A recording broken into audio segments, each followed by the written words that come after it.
For the partnerships to work effectively, it's really for each of the various parties, the various stakeholders, to be willing to come together to bring their collective and individual expertise and resources to find solutions.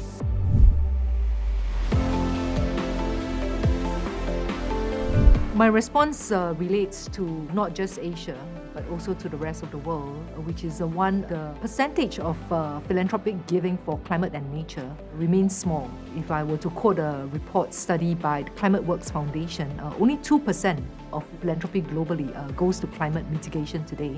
So there is a lot of scope for us to look at how do we actually bring about more awareness, right, and engagement from philanthropic organizations in supporting nature and environmental causes. The second is a data that we found from talking to many of these philanthropic individuals as well as institutions, is that even when they're interested to give to climate and nature, they're not quite sure where and how to start. The reality is that the climate and nature space is transboundary. It's a systems challenge, and without being guided and without working closely with other partners to find the right intervention points, it is difficult for an individual or a single institution to deploy these funds. So the two key challenges, one is really how do we raise more awareness around the need for climate giving, and two, how do we actually provide support to those who are interested to give as to where they should deploy their financing for maximum impact and results. If I were to look at the opportunity space, Asia is experiencing one of the largest intergenerational transfers of wealth.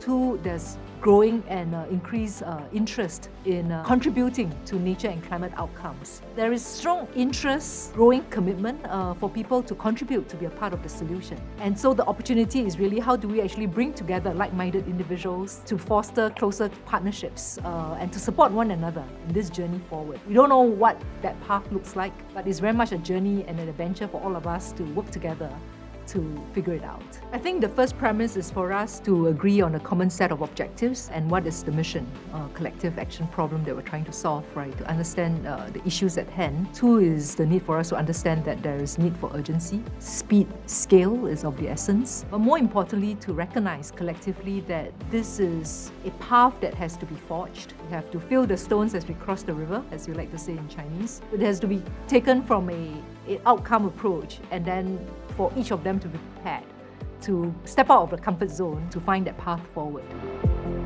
Hi, my name is Gim Huay from the World Economic Forum. I am very happy, and the forum is delighted to be a strategic partner of the Philanthropy Asia Alliance.